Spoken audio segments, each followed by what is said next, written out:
Hello guys, welcome back to my channel. ഞാൻ കഴിഞ്ഞ ദിവസം ടാൻ റിമൂവലിന്റെ ഒരു വീഡിയോ ഇട്ടിട്ടുണ്ടായിരുന്നു. അതിൽ അത്യാവശ്യം നല്ല റെസ്പോൺസ് ആണ് കിട്ടിയത്. ഒരുപാട് പേർക്ക് യൂസ്ഫുൾ ആയെന്ന് അറിഞ്ഞാൽ ഒരുപാട് സന്തോഷമുണ്ട്. അതിൽ കുറച്ചൊരു കമന്റ് ബോക്സിൽ കുറച്ച് ഡൗട്ട്സ് ചോദിച്ചിട്ടുണ്ടായിരുന്നു. എങ്ങനെയാണ് പാക്ക് യൂസ് ചെയ്യുന്നത്, അല്ലെങ്കിൽ എങ്ങനെയാണ് സെറം യൂസ് ചെയ്യുന്നത് എന്നൊക്കെയുള്ളത്. അതിന്റെ ഒരു ഡൗട്ട് ക്ലിയറിംഗ് സെഷൻ ഞാൻ അടുത്ത വീഡിയോയിൽ ചെയ്യാം. ഇന്ന് ഞാൻ വന്നിട്ടുള്ളത്, കഴിഞ്ഞ ദിവസം ഞാൻ കമ്മ്യൂണിറ്റി ടാബിൽ ഒരു പോസ്റ്റ് ഇട്ടിട്ടുണ്ടായിരുന്നു. ഇങ്ങനെ ഇരുന്ന എന്റെ ഫേസ് ആയിരുന്നു. അതിൽ ഞാൻ പറഞ്ഞിട്ടുണ്ടായിരുന്നു ഞാൻ എന്റെ ആക്നെ ജേർണി ഷെയർ ചെയ്യാന്നുള്ളത്. അത് ഒറ്റ വീഡിയോയിലൊന്നും പറഞ്ഞു തീരാവുന്ന ഒരു സ്റ്റോറിയല്ല. എനിക്കറിയാം എന്റെ അവസ്ഥയുള്ള ഒരുപാട് പേരുണ്ട്. അവർക്ക് യൂസ്ഫുൾ ആവട്ടെ എന്ന് വിചാരിച്ചിട്ടാണ് ഞാൻ ഈ വീഡിയോ സ്റ്റാർട്ട് ചെയ്യുന്നത്. അപ്പൊ നമുക്ക് വീഡിയോയിലേക്ക് പോകാം. ഒരു മുട്ടുസൂചി പോലും വയ്ക്കാൻ സ്ഥലമില്ലാത്ത രീതിയിലുള്ള ടൈനി ബംസ് ആയിരുന്നു ഫേസ് നിറച്ച്. പിന്നീട് അത് വലിയ വലിയ കുരുക്കളായിട്ട് മാറിയായിരുന്നു. നമുക്കിത് ഈ രണ്ട് സൈഡിലായിട്ട് വരുന്ന ആക്നെ എന്ന് പറയുന്നത് ഹോർമോണൽ ആക്നെയാണ്. എനിക്കറിയാം, +2 മുതൽ PCOD ഡയഗ്നോസ് ചെയ്ത ആളാണ് ഞാൻ. അതിനുശേഷം ഇന്ന് വരെയും ആ ഒരു രോഗം എന്ന് പറയാൻ പറ്റത്തില്ല, ആ ഒരു അവസ്ഥ എന്റെ കൂടെ തന്നെ ഇപ്പോഴും ഉണ്ട്. അപ്പൊ ഇടയ്ക്ക് വെച്ചിട്ട് PCOD ഭയങ്കരമായിട്ട് കൂടിയായിരുന്നു ഒരു 1.5 ഇയർ മുന്നേ. സോ എനിക്കറിയാം PCOD കൊണ്ടാണ് ഈ കുരുക്കളൊക്കെ വരുന്നത് എന്നുള്ളത്. പക്ഷെ ഇത് എന്റെ കൺട്രോളിലല്ലാത്ത ഒരു ടൈം വന്നിട്ടുണ്ടായിരുന്നു. അതാണ് നിങ്ങൾ ഈ കണ്ട ആ ഒരു പിക്ക് എന്ന് പറയുന്നത്. എന്താ പറയാ എന്ന് വെച്ചാൽ എനിക്ക് ആലോചിക്കുമ്പോൾ തന്നെ വിഷമം വരും. ആ രീതിയിലുള്ള കുരുക്കളായിരുന്നു. സോ ഞാൻ ഉടനെ തന്നെ ഡോക്ടറെ പോയി കണ്ടിട്ടുണ്ടായിരുന്നു. അപ്പൊ ഡോക്ടർ ഞാൻ വിചാരിച്ച പോലെ തന്നെ എനിക്ക് PCOD എഴുതി തന്നു. PCOD ടെസ്റ്റ് ചെയ്തു. റിസൾട്ട് വന്നപ്പോൾ ഈ ഫോളിക്കിൾസ് ആണ് ആദ്യം വരുന്നത്. അത് സിസ്റ്റിലോട്ട് വളർന്നു വരുന്ന ആ ഒരു സ്റ്റേജ് ആയിരുന്നു. അത്രയ്ക്ക് കൂടുതലായിരുന്നു. ഞാൻ ആ ടൈപ്പിൽ നല്ല രീതിയിൽ വെയിറ്റും ഗെയിൻ ചെയ്തിട്ടുണ്ടായിരുന്നു. ഫുഡ് ശ്രദ്ധിക്കാണ്ടും ഷുഗർ ഒക്കെ ഒരുപാട് കഴിച്ചും ഒക്കെ എന്റെ ലൈഫ് സ്റ്റൈൽ ആകെ തെറ്റിയിരിക്കായിരുന്നു. ആ ടൈമിലായിരുന്നു PCOD കൂടുതൽ.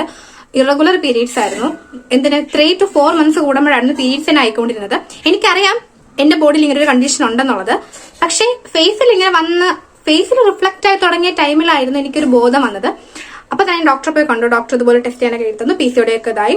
എനിക്ക് ഡോക്ടർ ചെയ്ത ഏറ്റവും നല്ല കാര്യം, ഞാൻ കാണിച്ച ഡോക്ടർ ബെസ്റ്റ് ആയിരുന്നു എന്ന് എനിക്ക് തോന്നിയ ടൈം എന്ന് പറയുമ്പോൾ എനിക്ക് ഡോക്ടർ ഒരു ആന്റിബയോട്ടിക് എനിക്ക് എഴുതി തന്നിട്ടുമില്ല.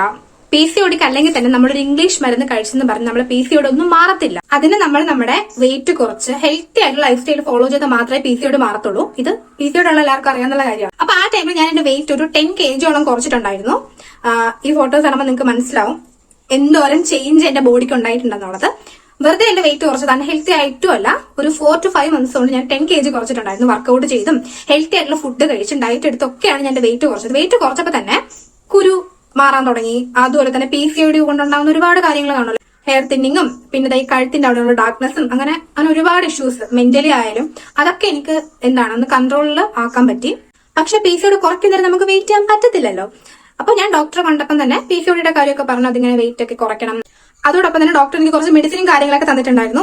ആ ഒരു ടൈമിൽ ഡോക്ടർ ആ തരുന്ന മെഡിസിൻ എന്താണെന്നോ അത് എന്തിനുള്ളതാണെന്നോ അത് നമുക്ക് ഇടുമ്പോ കുരു കുറയും. പക്ഷെ എങ്ങനത്തെ കുരുക്കളാണ് കുറയുന്നത്, കുരു എങ്ങനെയാണ് മാറുന്നത് എന്നൊന്നും എനിക്ക് അറിയത്തില്ലായിരുന്നു.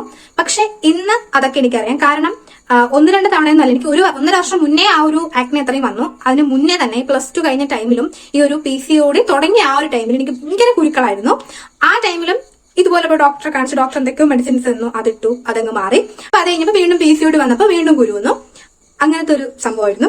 പിന്നെ ഡോക്ടർ എന്റെ അടുത്ത് പറഞ്ഞു നല്ലൊരു സ്കിൻ കെയർ റുട്ടീൻ ഫോളോ ചെയ്യണം എന്നുള്ളത്. ഫേസ് വാഷ്, മോയിസ്ചറൈസറും സൺസ്ക്രീനും ഒക്കെ മസ്റ്റ് ആണെന്ന് പറഞ്ഞു. ആ ഒരു ടൈമിൽ തന്നെ ഞാൻ സ്കിന്നൊക്കെ ശ്രദ്ധിക്കാൻ തുടങ്ങിയ ടൈമായിരുന്നു. സോ അതൊക്കെ ഞാൻ ചെയ്യുന്നുണ്ടായിരുന്നു. പിന്നെ ഡോക്ടർ എന്ന മെഡിസിൻസും കൂടെ അപ്ലൈ ചെയ്തപ്പോൾ കുരുക്കൾ മാറി. PCOD ഒന്ന് കൺട്രോളിലാക്കിയപ്പോൾ തന്നെ വലിയ രീതിയിലുള്ള വ്യത്യാസം ഉണ്ടായി എന്റെ ഫേസിനും എന്റെ ബോഡിക്കും ഒക്കെ. പക്ഷേ PCOD എന്ന് പറയുമ്പോൾ കംപ്ലീറ്റ് ആയിട്ട് ക്യൂർ ചെയ്യാൻ പറ്റുന്ന ഒന്നേ അല്ല, അത് എല്ലാവർക്കും അറിയാം. ആ ഒരു ടൈമിൽ വർക്കൗട്ട് ഒക്കെ തുടങ്ങി, വെയിറ്റ് ലോസ് ചെയ്തു, പിന്നെ ഫുഡ് കൺട്രോൾ ചെയ്തു, അങ്ങനെയൊക്കെ ചെയ്തപ്പോൾ എനിക്ക് PCOD ഒക്കെ ഒരുവിധം കുറഞ്ഞു. ഹോർമോണലായിട്ട് വന്ന കുരുക്കളും കാര്യങ്ങളൊക്കെ മാറിയിട്ടുണ്ടായിരുന്നു. പക്ഷേ ഞാൻ വർക്കൗട്ട് നിർത്തി, ഡയറ്റ് നിർത്തി, അങ്ങനെയൊക്കെ തുടങ്ങിയപ്പോൾ വീണ്ടും വെയിറ്റ് ഗെയിൻ ചെയ്യാൻ തുടങ്ങി. അങ്ങനെ ആയപ്പോ പോയ ആക്നെ വീണ്ടും വരാൻ തുടങ്ങി. അതിന്റെ ഇതാണ് നിങ്ങൾ ഇപ്പോഴത്തെ കാണുന്നത്. എന്നാലും ആദ്യം വന്നതിന്റെ പകുതി പോലും ഇല്ല അത് വെച്ച് കമ്പയർ ചെയ്യുമ്പോൾ. എന്നാലും ഈ ഹോർമോണൽ ഇഷ്യൂസ് ഉള്ളവർക്ക് വന്നിടത്തിന് വീണ്ടും ഇടയ്ക്കൊക്കെ 1, 2, 3 കുരുക്കൾ ഇങ്ങനെ വന്നുകൊണ്ടിരിക്കും. പക്ഷെ ഇപ്പൊ എനിക്കറിയാം എന്തൊക്കെ അപ്ലൈ ചെയ്യണം എന്നുള്ളത്, അല്ലെങ്കിൽ എങ്ങനെ നമ്മളെ സ്കിന്നെ സൂക്ഷിക്കണം എന്നുള്ളത്.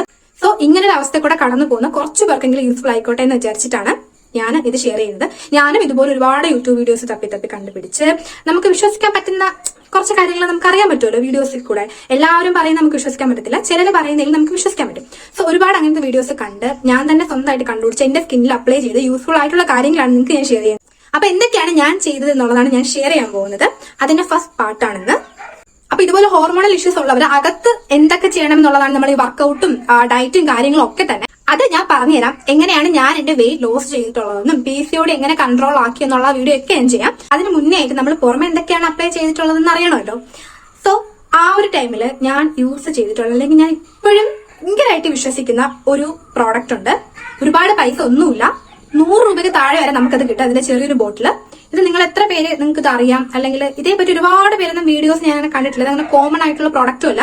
വിലക്കുറവ് എന്നുള്ള ഒരു ഒറ്റ ഇതുകൊണ്ട് തന്നെ നമ്മൾ ചിലപ്പോൾ ഇത്രയും വിലക്കുറവില് നല്ലതൊക്കെ കിട്ടും അങ്ങനെ നമ്മൾ ചിന്തിച്ചു പോകുന്ന രീതിയിലുള്ള ഒരു പ്രോഡക്റ്റ് ആണ്. ഇതാണ് ആ പ്രോഡക്റ്റ്. ഇത് ലാക്ടോ കാലമിൻ ആണ്. ഇത് നിങ്ങൾ ആരെങ്കിലും ഉപയോഗിച്ചിട്ടുണ്ട്, അതിന്റെ റിസൾട്ട് കിട്ടിയിട്ടുണ്ടെങ്കിൽ ഉറപ്പായിട്ടും കമന്റ് ബോക്സിൽ വന്നിടണം. കാരണം മറ്റുള്ളവർ കൂടെ കാണുമ്പോൾ അത് കുറച്ചുകൂടെ വിശ്വാസയോഗ്യമാവും. ഇതിനകത്ത് കയലിൻ ക്ലേ ഉണ്ട്, സിങ്ക് ഓക്സൈഡ് ഉണ്ട്, അലോവേറ ഉണ്ട്. സിങ്ക് ഓക്സൈഡ് എന്ന് പറയുമ്പോൾ ആന്റി ജെം പ്രോപ്പർട്ടീസ് ആണ്. ഈ അണുക്കളൊക്കെ മുഖത്ത് നമ്മൾ ബാക്ടീരിയൽ ഇൻഫെക്ഷൻ ഒക്കെ കൊണ്ടാണല്ലോ ഇങ്ങനെ ആക്നെ കൂടി വരുന്നത്, അത് കുറയ്ക്കും. പിന്നെ കയലിൻ ക്ലേ എന്ന് പറയുമ്പോൾ എക്സൈഡിൽ ഓയിൽ പ്രൊഡക്ഷൻ കുറയ്ക്കും, ഓയിൽ ഇങ്ങനെ അബ്സോർബ് ചെയ്യും. പിന്നെ ഉള്ളത് അലോവേറ ആണ്, നമ്മുടെ സ്കിന്നിനെ മോയിസ്ചറൈസ് ചെയ്യും, സൂത്ത് ചെയ്ത് വെക്കും. സോ ഇത് 3 അടങ്ങിയിട്ടുള്ള പ്രോഡക്റ്റ് ആണ് ഇതെന്ന് പറയുന്നത്. അപ്പൊ ഞാൻ ആ ടൈമിൽ എങ്ങനെ കുരുമാറും എങ്ങനെയൊക്കെ പറഞ്ഞ് ഒരുപാട് ഇങ്ങനെ വീഡിയോസ് യൂട്യൂബിൽ ഇങ്ങനെ സെർച്ച് ചെയ്യുമായിരുന്നു. കാരണം നമുക്കും കുറച്ച് ഇത് വേണമല്ലോ. അപ്പോഴാണ് ഞാനൊരു വീഡിയോ ഇത് കണ്ടത്. നോക്കിയപ്പോ നല്ല വിലക്കുറവാണ്, എന്തായാലും ട്രൈ ചെയ്ത് നോക്കാമെന്ന് വിചാരിച്ചിട്ട് ഞാൻ മേടിച്ചതാണ്. ഇതിട്ട ഉടനെ നിങ്ങളെ മുഖത്തെ കുരു അങ്ങ് മാഞ്ഞു പോകും എന്നല്ല ഞാൻ പറയുന്നത്. പക്ഷെ അറിയാൻ പറ്റും, നിങ്ങൾക്ക് എന്നെ ചേഞ്ച് അറിയാൻ പറ്റും. നല്ല രീതിയിൽ ഓയിൽ പ്രൊഡക്ഷൻ കുറയ്ക്കുന്നുണ്ട്. നമ്മളിപ്പോ രാത്രി ഇതൊരു മോയിസ്ചറൈസർ ആയിട്ടാണ് യൂസ് ചെയ്യുന്നത്. എന്നാലും ഇങ്ങനെ ഭയങ്കരമായിട്ട് കുരുവുള്ള ഭാഗത്ത് ഞാനിങ്ങനെ അതിങ്ങനെ തേച്ചിങ്ങനെ പറ്റിച്ച് വെച്ചിരിക്കും. അപ്പൊ രാവിലെ എണീറ്റ് കഴുകി കളയുമ്പോൾ എന്തൊക്കെയോ മാറ്റങ്ങൾ നമുക്ക് അറിയാൻ പറ്റും. കുഞ്ഞു കുരുക്കൾ ഇങ്ങനെ വന്നു തുടങ്ങുമ്പോൾ ഇത് ഇട്ട് ഒരാഴ്ചയൊക്കെ കഴിയുമ്പോൾ അതിങ്ങനെ താന്നു പോലെ അല്ലെങ്കിൽ അതങ്ങ് പോകുന്ന പോലെ എനിക്ക് ഫീൽ ചെയ്യാറുണ്ട്. ആ ഒരു ടൈമിൽ ഞാൻ യൂസ് ചെയ്ത ഒരു മോയിസ്ചറൈസർ ആയിരുന്നു ഇത്. നിങ്ങൾ കുരു വന്ന് തുടങ്ങിയവരാണ്, എന്ത് ചെയ്യണമെന്ന് അറിഞ്ഞൂടാതിരിക്കുന്നവരാണെങ്കിൽ പെട്ടെന്ന് തന്നെ ഡോക്ടറെ പോയി കാണാം. ഡോക്ടറെ കണ്ടാൽ മാത്രമേ അത് എന്തുകൊണ്ടാണ് നമുക്ക് വന്നതെന്ന് നമുക്ക് അറിയാൻ പറ്റത്തുള്ളൂ. ഇപ്പൊ ഞാൻ തന്നെ ചെന്നിട്ട് ഫംഗൽ ആക്നെ എന്നൊക്കെ വിചാരിച്ചിട്ട് ഞാൻ വേറെ ഏതെങ്കിലും ആന്റി ബാക്ടീരിയൽ ക്രീം ഒക്കെ യൂസ് ചെയ്തിട്ടുണ്ടായിരുന്നെങ്കിൽ എനിക്ക് എന്തായാലും എന്റെ ആക്നെ മാറാനേ പോകുന്നില്ലായിരുന്നു. സോ ഡോക്ടറെ കണ്ടുകൊണ്ടാണ് ഇതുപോലെ PCOD ആണെന്നും അതിങ്ങനെ കുറയ്ക്കണമെന്നൊക്കെ എനിക്ക് മനസ്സിലായതും ഞാൻ അത് കുറച്ചതും അങ്ങനെ എന്റെ കുരു മാറിയതും. പക്ഷെ അകത്ത് കൊടുക്കുന്ന പോലെ തന്നെ പുറമേ നമ്മൾ അപ്ലൈ ചെയ്യണം എന്നുള്ളതുകൊണ്ടാണ് കുറച്ച് പ്രോഡക്ട്സ് ഒക്കെ ഞാൻ അപ്ലൈ ചെയ്തിട്ടുണ്ടായിരുന്നത്. അതാണ് ഞാൻ ഇപ്പൊ ഷെയർ ചെയ്യുന്നത്. എല്ലാ ഡോക്ടർമാരും പ്രിസ്ക്രൈബ് ചെയ്യുന്ന ഒരു മരുന്നാണ് ക്ലിൻഡാമൈസിൻ. സോ ക്ലിൻഡാമൈസിൻ ഒക്കെ നമുക്ക് മതിയാവും. പക്ഷേ ഹോർമോണൽ ആക്നെ ആണെങ്കിൽ അഡാപ്പലിനും ബെൻസോയിൽ പെറോക്സൈഡ് ഒക്കെ നിർബന്ധമാണ്. പിന്നെ വേറൊരു മാജിക്കൽ പ്രോഡക്റ്റ് ഉണ്ട്. ഇപ്പൊ ഞാൻ അതാണ് യൂസ് ചെയ്യുന്നത്. എനിക്ക് കുരു വരുമ്പോൾ ഞാൻ അതാണ് ഇട്ട് കൊടുക്കാറ്. അത് കുരു മാത്രമല്ല, കുരു കൊണ്ടുണ്ടാവുന്ന പാടും മാറ്റും. പക്ഷെ ഇതിൽ നിന്നെല്ലാം നമുക്ക് വേണ്ടത് കോൺസിസ്റ്റൻസി ആണ്. നമ്മൾ ഒരു പ്രോഡക്റ്റ് ഇടുമ്പോൾ ഒരാഴ്ച കഴിയുമ്പോൾ തന്നെ റിസൾട്ട് വരുമെന്ന് വിചാരിക്കുകയേ ചെയ്യരുത്. എന്റെ തന്നെ ആക്നെ മാറാനും അതുപോലെ ഇരുന്ന ആ ഒരു സ്കിന്ന് ഇതുപോലെ എങ്കിലും എത്താൻ വേണ്ടിയിട്ട് ഒരുപാട് നാളെടുത്തു. സോ നമ്മൾ ഒരു പ്രോഡക്റ്റ് യൂസ് ചെയ്യണമെങ്കിൽ സ്ഥിരമായിട്ട് കുറച്ച് നാളെങ്കിലും അത് കണ്ടിന്യൂ ചെയ്ത് യൂസ് ചെയ്യാം. നമ്മൾ അതിൽ വിശ്വസിക്കുക, നമ്മളെ സ്കിന്നിൽ വിശ്വസിക്കുക, നമ്മളെ സ്കിന്നെ സ്നേഹിക്കുക. ഇപ്പൊ തന്നെ ഇതെന്റെ ബെയർ സ്കിന്നാണ്. ഞാനിപ്പോ മേക്കപ്പ് ഒക്കെ ഇട്ട് അല്ലെങ്കിൽ കുരുവും പാടൊക്കെ ഹൈഡ് ചെയ്തിട്ടാണ് നിങ്ങൾക്ക് ഈ വീഡിയോ ചെയ്യുന്നെങ്കിൽ ഒരു യൂസും കാണത്തില്ല. എന്റെ സ്കിൻ എന്ന് പറയുമ്പോൾ ഇങ്ങനെയാണ്. പാടോ കുരു ഒന്നും മൊത്തത്തിൽ മാറിയെന്ന് ഞാൻ പറയുന്നില്ല. ഞാൻ ആദ്യം കാണിച്ച പിക്കിൽ തന്നെ നിങ്ങൾക്ക് മനസ്സിലാവും എന്തോരം ചേഞ്ച് ആണ് ഉണ്ടായിട്ടുള്ളത് എന്നുള്ളത്. പിന്നെ ഈ ഒരു ഹോർമോണൽ ഇഷ്യൂ ഉള്ളവർക്ക് അങ്ങനെ ഫുള്ളി മാറത്തൊന്നുമില്ല. അങ്ങനെയാണെങ്കിൽ നമ്മൾ ഡെയിലി മറ്റു വർക്കൗട്ടും ചെയ്ത് ഡയറ്റ് ഒക്കെ നോക്കി ശ്രദ്ധിക്കണം. സോ അത് പറ്റാത്തതുകൊണ്ടാണ് ഇപ്പോഴും വീണ്ടും 1-2 ഒക്കെ ആയിട്ട് ഇങ്ങനെ വന്നുകൊണ്ടിരിക്കുന്നത്. എന്തായാലും അടുത്ത പാർട്ടില് ഞാൻ എന്റെ വെയിറ്റ് ലോസ് ജേർണിയും PCOD എങ്ങനെ കൺട്രോൾ ആക്കി എന്നുള്ളതും ആക്നെ മാറാൻ വേണ്ടിയിട്ട് ഞാൻ ഫർദർ ആയിട്ട് ചെയ്ത ഓരോ കാര്യങ്ങളൊക്കെ ഞാൻ ഷെയർ ചെയ്യുന്നതായിരിക്കും. നിങ്ങൾക്ക് ഇഷ്ടപ്പെട്ടിട്ടുണ്ടെങ്കിൽ എന്തായാലും സബ്സ്ക്രൈബ് ചെയ്യുക, ലൈക്ക് ചെയ്യുക, ഷെയർ ചെയ്യുക, കമന്റും ചെയ്യുക. അപ്പൊ അടുത്ത വീഡിയോയിൽ കാണുന്നവരെ ബൈ.